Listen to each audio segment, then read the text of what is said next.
Okay, so I decided to do this. So we've reached the conclusion of I'll always know what you did last summer. And now when I decided to do this movie, I thought it was going to be a slam dunk. It seems to be universally hated, so I thought the jokes would write themselves. And then I would release the video, and then boom, Distracted Nerd would get another $200,000 payday from YouTube for one of his videos. What I didn't anticipate was this movie being so boring. Like, there are movies that are so bad that they're good, like Tommy Wiseau's The Room. Arguably one of the worst movies ever made, but at least it's entertaining. Hi. Can I help you? Yeah, can I have a dozen red roses, please? Oh, hi, Johnny. I didn't know it was you. Here you go. That's me. How much is it? It'll be $18. Here you go. Keep the change.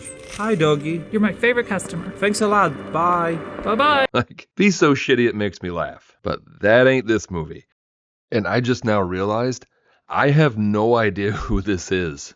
She might be one of the background friends that has like one line of dialogue. How the hell did she make the cover? And now normally when I watch an unbreakdownable movie, I just skip it and move on. But this is the quote unquote finale of a quote unquote trilogy. So I felt you should at least know how they quote unquote wrap this up and tied up all the loose ends. Spoiler alert, they don't. And just for transparency, the main reason I'm doing this is to get my money back for buying the DVD. Like, how hard do you think Cho Donkey 420 was laughing as he shipped this turd to me? So this movie takes place in Broken Ridge, Colorado, and Colorado, as you know, is rife with fishermen, and it's 6 years after the events of I Still Know What You Did Last Summer, where last we saw Ben Willis was gunned down, and then possibly reappeared to pull Julie under the bed, and we've all waited for some much-needed closure to this saga, and again, you're not gonna get it. So it's 2005, and the events of the first two movies have already been relegated to an urban legend. So you've all heard the story, right? About what happens on July 4th? Whoa, Amber, you want to freak everyone out? The fisherman. Every 4th of July, he gets out his hat and slicker, he sharpens up his hook, and runs wild. But only after teenagers. But like, of all the people that Ben Willis has killed, like only 3 were actually younger than 20. So we've got the main character Amber and her boyfriend Colby and their friends Zoe, Roger, and PJ's cousin Lance. Don't worry about these two. I don't even know why they're here. This movie had a budget of like $50, so I have no idea why you would hire 2 additional actors whose only job is to react. Now, granted, they'll only get paid scale because they don't have lines, but still, this is not Tommy Wiseau's I'll Always Know What You Did Last Summer. That would have somehow been entirely funded by selling leather jackets. This is Sylvan White's I'll Always Know What You Did Last Summer. That was most likely funded entirely by Al Qaeda. And just then, the fisherman attacks and everyone runs for their lives. Actually, just this group seems to be running for their lives. No one else really seems to care at all, which leads me to believe that the production crew just went to a fair and started recording. I guarantee they didn't have a permit to film, and they did not get releases from any of these people. And PJ and the killer somehow end up on the top of a parking garage. Okay guys, I know there's only enough room in the budget for 15 minutes of stage combat training, but just let your instincts take over.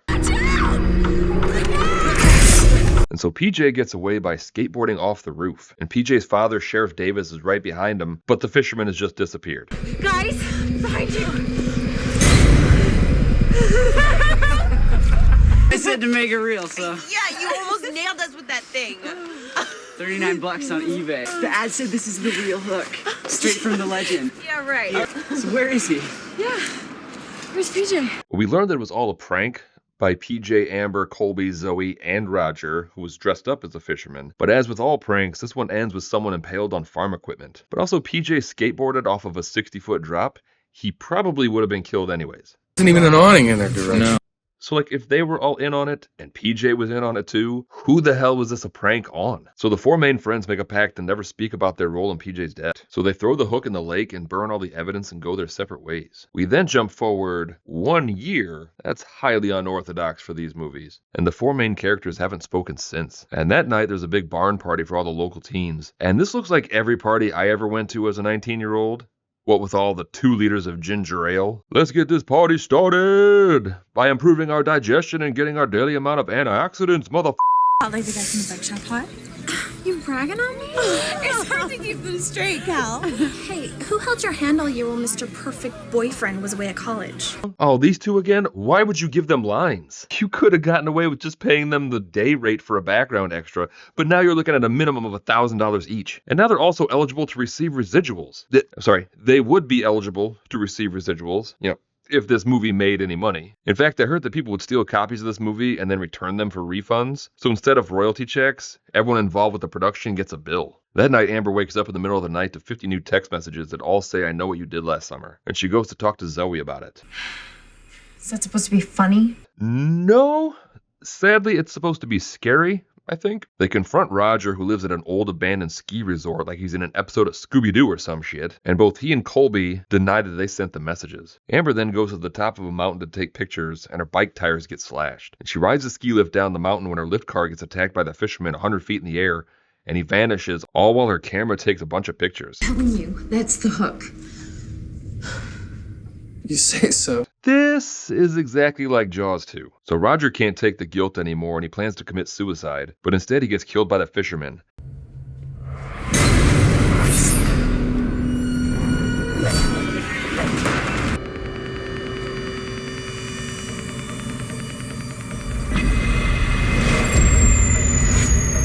And it's supposed to be scary, but this movie has that weird style of editing that the early 2000s were known for. It's just more disorienting than anything, and it was always usually accompanied by a Bush song. To any aspiring filmmakers, don't do that. No one likes that. Here too.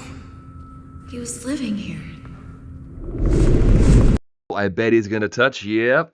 He touched the blood. Again, what is the best case scenario here, guy? Chocolate pudding? Either way, your finger's gonna be sticky. I just don't get it. And they find a package with a fisherman's hook from someone named P. Daly from the Bahamas, and it's allegedly supposed to be the actual hook that Ben Willis used. So the gang still thinks that Roger was the killer, and the guilt caused him to commit suicide, until they then suspect the deputy investigating the scene of being the killer. But then they think that maybe it was Lance, and when they go to talk to Lance, he tells them that he thinks it's his uncle, Sheriff Davis. I know what you did last summer. PJ told me before it all went down. And so we learned that even Lance knew about the prank. Again, who was the prank on? Like, everyone either planned it or knew about it ahead of time. At that point, this was just a flash mob that ended with someone impaled on farm equipment, which again is the only inevitable outcome of a flash mob. And we finally get to July 4th.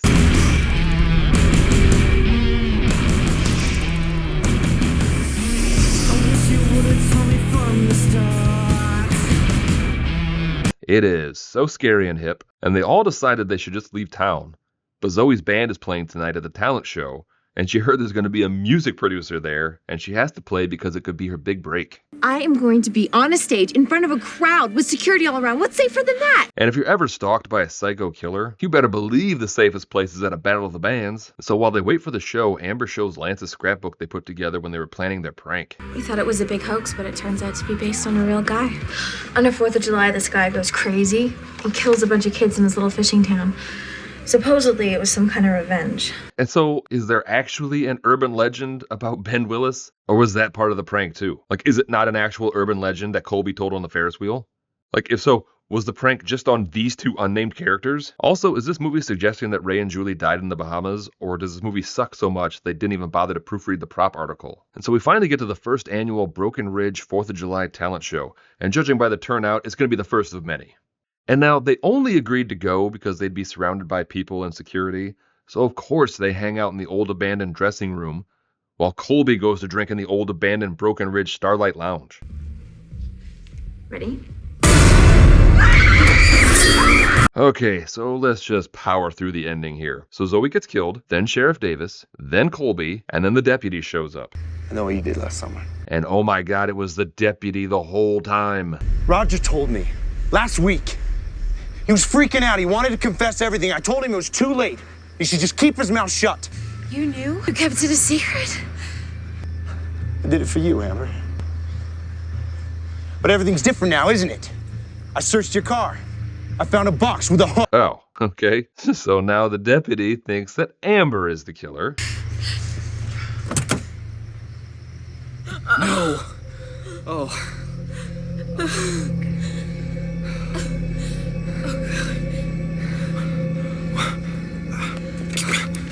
It's you! Okay, so we're back on the deputy being the killer.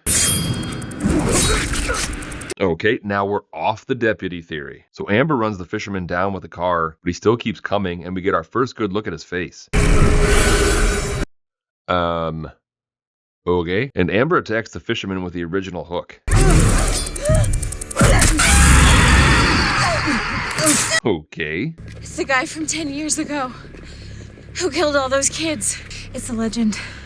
It's become true. I can't believe this. And I'm sorry, how did she come to this conclusion? He looks nothing like Ben Willis. And we didn't even have a scene showing Amber doing an Ask Jeeves search on just the oldest computer you've ever seen, and then finding a random blog post about the ghost of Ben Willis.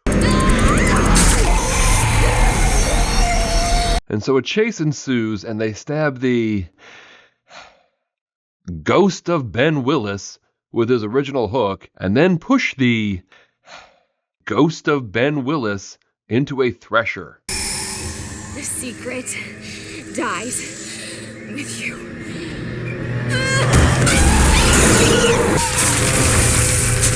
And like their friend died because of them, and our hero's cool one-liner is basically just bragging that she'll never have to suffer a consequence for her role in her friend's death. You sure you can't ID this guy? I couldn't really see his face. But he's not from around here. Just some crazy guy who wanted more of what he got last summer. He won't bother anybody again. Well, I'm satisfied. Sounds like an open and shut case. I want to thank you kids for saving me a ton of paperwork. I'm not even going to process the crime scene. We then jump forward another year, and Amber's driving and she gets a flat tire.